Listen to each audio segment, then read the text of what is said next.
Assalamualaikum warahmatullahi wabarakatuh. Halo anak-anak, bagaimana kabar kalian hari ini? Semoga kalian selalu senantiasa diberikan kesehatan oleh Allah Subhanahu wa Ta'ala. Baik, pada kesempatan ini kita akan belajar tentang materi akhlak terpuji, yaitu sikap teguh pendirian. Sekarang, coba kalian perhatikan gambar berikut ini. Kira-kira apa pesan yang tersirat dari gambar tersebut, anak-anak? Ayo, siapa yang tahu? Bagus sekali, gambar tersebut menunjukkan tentang teguh pendirian. Kenapa bisa begitu? Coba kalian amati gambar tersebut. Ada sosok anak yang mana di belakangnya terdapat gambar dua tangan yang kekar. Ini menunjukkan bahwa orang yang memiliki sikap teguh pendirian memiliki karakter yang kuat dan tidak gampang goyah pendiriannya. Lantas, apa sih yang disebut dengan teguh pendirian? Teguh pendirian artinya tetap berpegang teguh terhadap kebenaran yang telah diyakininya. Orang yang mempunyai sikap teguh pendirian pada umumnya memiliki prinsip hidup yang sangat kuat, sehingga tidak mudah terpengaruh dan tidak mudah terkena bujukan atau rayuan orang lain. Terus, bagaimanakah ciri orang-orang yang memiliki teguh pendirian? Yang pertama, keyakinannya kuat dan tidak mudah goyah. Yang kedua, mempunyai pendirian yang kokoh. Yang ketiga, selalu optimis dan tidak mudah putus asa. Yang keempat, tidak mudah menyerah. Yang kelima, tidak mudah terpengaruh oleh bujukan atau rayuan orang lain. Baik anak-anak, untuk memperdalam pengetahuan kalian tentang sikap teguh pendirian, yuk kita simak video berikut ini. Ketika penduduk kerajaan Babilonia mempunyai kepercayaan menyembah berhala, lahirlah seorang utusan Allah yang bernama Ibrahim. Beliau adalah putra dari Azar yang merupakan keturunan dari Nabi Nuh alaihi salam. Ayah Nabi Ibrahim adalah seorang pemahat patung yang cukup terkenal.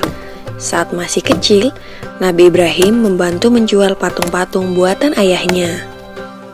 Karena sering berkeliling menjual patung, Nabi Ibrahim pun bertanya-tanya, "Wahai ayahku, apakah engkau percaya bahwa semua patung yang dibuat ini adalah Tuhan yang pantas?" Namun ayah Nabi Ibrahim tidak mau menjawab dan tetap terus membuat berhala. Kejadian ini terdapat dalam surat Al-An'am ayat 74. Kerajaan Babilonia pada saat itu dipimpin seorang raja yang bernama Namrud bin Kan'an. Pemerintahan yang dijalankannya adalah kekuasaan mutlak yang membuatnya menjadi raja yang kejam. Apapun yang diperintahkannya harus ditaati dan dilaksanakan tanpa ada pertimbangan dari siapapun. Setelah dewasa, Nabi Ibrahim mulai menyebarkan ajaran Allah Subhanahu wa Ta'ala. Pada suatu hari, semua penduduk merayakan sebuah tradisi tahunan dengan pergi keluar kota untuk berburu. Nabi Ibrahim juga diajak oleh ayahnya. Namun kali ini Nabi Ibrahim menolak dengan alasan sakit. Nabi Ibrahim kemudian pergi untuk menghancurkan patung-patung berhala yang berada di tempat ibadah dengan menggunakan sebuah kapak. Semua patung-patung berhala itu dihancurkan tanpa ada yang tersisa kecuali patung yang paling besar. Nabi Ibrahim lalu meletakkan kapaknya di depan patung tersebut. Ketika para penduduk kembali, mereka sangat terkejut melihat patung sesembahannya hancur berkeping-keping. Mereka akhirnya mencurigai seseorang yang tidak ikut dalam acara perayaan. Dipanggillah Nabi Ibrahim untuk diadili yang disaksikan oleh seluruh penduduk Babilonia. Dalam keadaan ini, Nabi Ibrahim mulai berdakwah secara terang-terangan. Dalam pengadilan itu, terjadilah percakapan antara Nabi Ibrahim dan Raja Namrud. Diawali dengan Raja Namrud yang bertanya kepada Nabi Ibrahim, "Siapakah yang menghancurkan patung-patung ini?" Nabi Ibrahim pun menjawab, "Bukan aku, patung besar itulah yang menghancurkannya."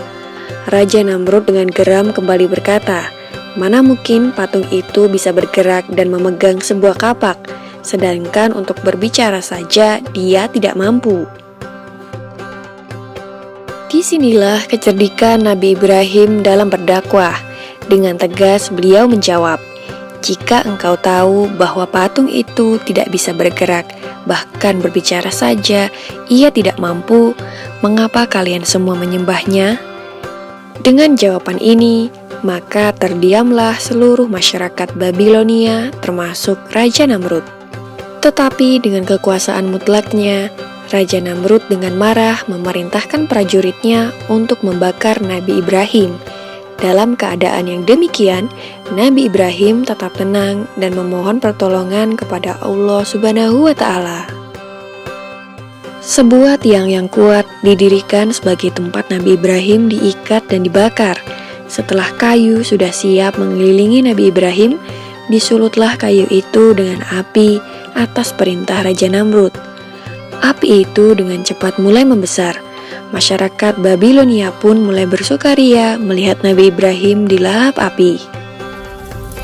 Namun, alangkah terkejutnya para penduduk karena Nabi Ibrahim tidak terbakar. Beliau masih utuh sempurna tanpa adanya luka sedikit pun. Ternyata doa Nabi Ibrahim dikabulkan oleh Allah Subhanahu wa Ta'ala. Permohonan agar diselamatkan dari api yang besar dan menyala ada dalam Al-Quran Surat Al-Anbiya ayat 69. Maka selamatlah Nabi Ibrahim dari kobaran api yang amat besar, sehingga penduduk menjadi takjub terhadap mujizat Nabi Ibrahim.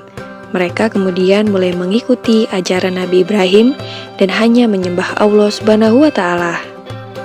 Demikianlah kisah Nabi Ibrahim alaihissalam yang tidak luka sedikit pun meskipun dibakar api. Semoga kisah ini dapat mempertebal iman kita untuk percaya terhadap kebesaran Allah. Amin ya Rabbal Alamin.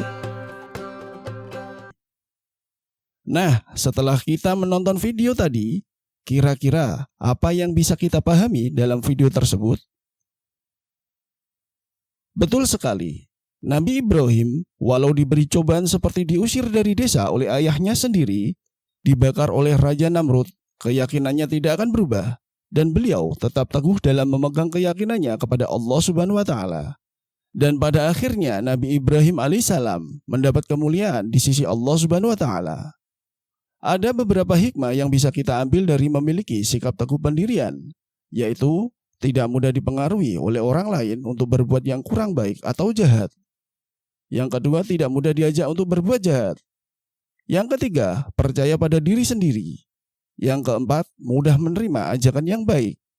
Dan yang terakhir, dapat mempengaruhi orang lain untuk berbuat baik. Baik anak-anak, semoga kalian bisa mengambil manfaat dari video ini ya, dan kalian mendapatkan ilmu yang barokah. Amin, amin, Allahumma amin. Sampai jumpa lagi anak-anak. Wassalamualaikum warahmatullahi wabarakatuh.